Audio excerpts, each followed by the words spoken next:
Okay, what's up mga ka-idol? And it's another day, another food trip gala na naman ang pinuntahan natin. At ngayon mga ka-idol ay nandito naman tayo sa may Barangay Banlic, Cabuyao, Laguna. Dahil na-invite na naman tayo sa soft opening ng bagong branch ng Rakatsu. So, Rakatsu, most commonly kilala natin na Ramen in Laguna. So, previously nakapag-vlog na tayo sa Ramen in Laguna na located sa may Barangay Canlubang, sa may I-Mall. So, yun, makikita nyo yung kanilang main branch. Then eto, today is the soft opening ang kanilang second branch dito sa may Cabuyao, Laguna. Malapit lang to sa Cabuyao Hospital at saka sa Walter Mart Banlic. So yan, makikita nyo lang to along the highway lang. And also you can waste their location. Hanapin nyo lang yung Rakatsu Banlic, Cabuyao. Tapos, ayan, makikita nyo na itong location nila dito. So yan mga idol, samahan nyo kami at tikman muli natin yung mga masasarap na menu ng Rakatsu dito sa Banlic, Cabuyao. Tara! Kaya tayo. Ito ang pwesto ng Rakatsu dito sa may Barangay Banlic, Cabuyao, Laguna. Along the highway lang siya kaya madali mo siya makikita at dito mayroon din siyang parking area sa may loob niya. Kung makikita nyo, ito lang yung Walter Mart Banlic at dito lang sa may side na to makikita nyo na ang pwesto ng Rakatsu dito sa may Banlic, Cabuyao, Laguna. And for the menu, ito yung inyong mga choices at ito naman yung kanilang dining area na mas maluwag. Kaya naman nalika, samahan nyo ako mag food trip dito. Ito first time ko matitikman to Itong kanilang beef ramen. Yan.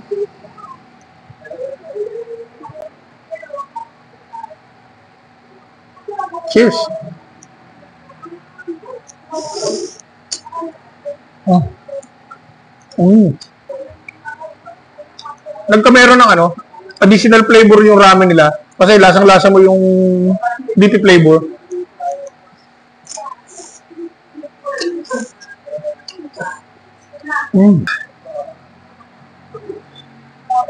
Ano din siya? May pagkatantanmen din yung lasa niya. But the twist is naglalasang nagkakaroon ng beefy flavor yung broth niya kasi nga doon sa beef na nakasama sa kanya.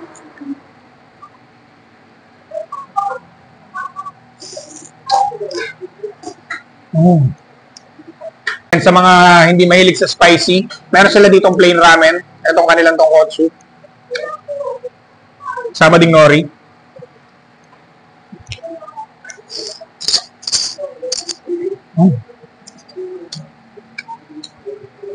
Sarap. Goods na goods to sa mga chikiting nyo.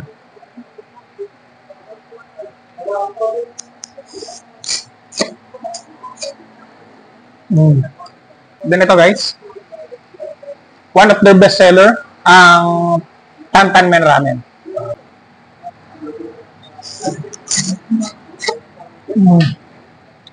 Na-miss ko to. Sarap talaga ng Tantanmen dito sa Rakatsu.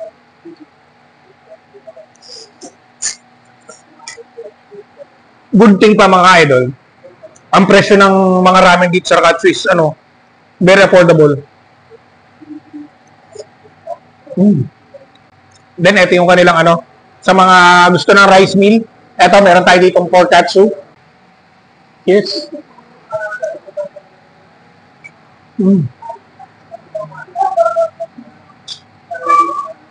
Panalo. So yun mga ka-idol, meron na kayong dalawang choices para makapunta sa Rakatsu.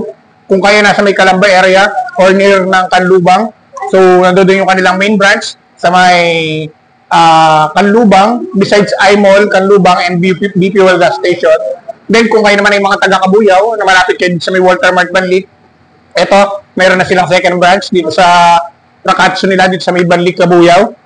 At ma-order nyo na rin ang mga paboritong ramen na gusto nyo matikman dito. Meron din tayo ditong fried gyoza.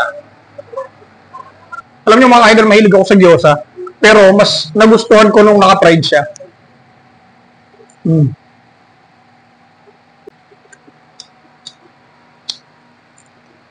Kaya naman binabalik-balikan talaga ito ng mga customer.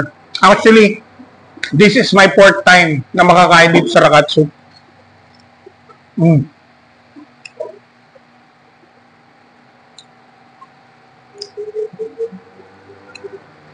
So ayun mga ka-idol, kung nag-crave din kayo sa food trip na ginawa natin ngayon dito sa may Rakatsu, sa may Banlic, Cabuyao, ito yung Facebook page ng Rakatsu or ng Ramen in Laguna. You can follow their Facebook page for more details and pasyalan nyo na kung anong malapit na store ng Rakatsu sa lugar nyo. Pwedeng sa Calamba or pwedeng dito sa Cabuyao. At soon, abangan nyo kung saan man kayong area nandoon, malay nyo, sa inyo na mapalagay ang third branch ng Rakatsu. Alright mga ka-idol, ayan.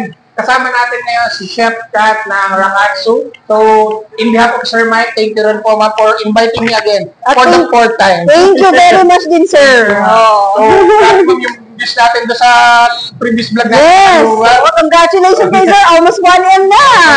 Kawanin na natin yan, ha? Yes. So, ma'am, para sa mga taga-Kabuyaw na gustong kumain sa Rakatsu, na nalalayuan sa Kanlubang, so eto na. Wala na sa kanila yung bagong pwesto. Yes, and this one is much bigger, no? Opo. 50 packs kasha dito. So, kahit mag-party-party kayo, pwede din. Yung mga birthday celebration. Yes, tama-tama. Pwede kayo magpa-reserve. Yes, pwede magpa-reserve. Oo. Tapos ang maganda dito sa Rakatsu, alam ng mga kailan. Kaya naman binabalik-balikan ko din talaga ng Rakatsu. Is, bukod sa napakasarap at quality ng ramen na sineserve nila dito, sobrang affordable pa ng mga price nila dito. We have 99 pesos lang. Oo. Pero mga kakain ng 99 pesos na ramen, dito lang yung sa Rakatsu. Yeah. So, kung nag-crave ka talaga sa yung tipong ramen lang ng sabaw at noodles, pwede na yun. 99, sakto na yun. Pero syempre, bukod sa 99 pesos nila, meron pa silang other menu. So yun, first time ko natikman mo sa kanila, yung kanilang beef ramen. So ngayon ko lang natikman yun. So, how is it naman, sir? ang nagustuhan ko sa kanya is same siya ng lasa ni Tantan but nagkaroon siya ng twist, nagkaroon siya ng beef flavor doon sa broth niya. So, isa-isa na gustuhan ko doon sa beef ramen. Invite na po yung mga viewers natin na gustong-gusto kumain sa Rakatsu hindi naman makapunta sa Kanlubang. Nandito na sa kayo sa Kabuyaw. Oo nga. So, guys, para sa mga nakatira dito sa Kabuyaw, actually, galing Santa Rosa din, pwede eh.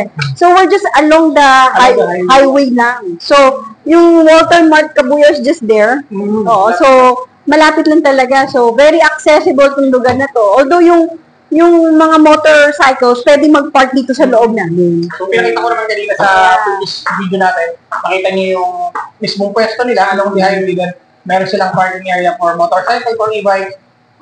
Yun. Ma'am, anong oras nag-i-start tong bagong pwesto nyo rito sa Kabuyaw? So, nag-open kami ng 4 p.m. to 11 p.m. Ano yun, everyday, ma'am? Every day. Tapos, yung sa Kanlubang natin? Sa Kanlubang is 11:30 a.m. to 9 p.m. Yun. So, yan, sa mga gusto kumain sa Rakatsu, yung place nila sa Kanlubang is start from 11:30 to 9 p.m. Then, kung kayo naman ay nandito sa may Kabuyaw area or nearby, open na sila from 4 p.m. to 11 p.m. Alright. So, yun, ma'am. Thank you again for Thank you, sir. Sa lahat ng mga nagkikrave sa mga ganitong klaseng food trip, pasal na kayo dito sa Rakatsu, it's either sa may Kanlubang or dito sa Kabuyaw.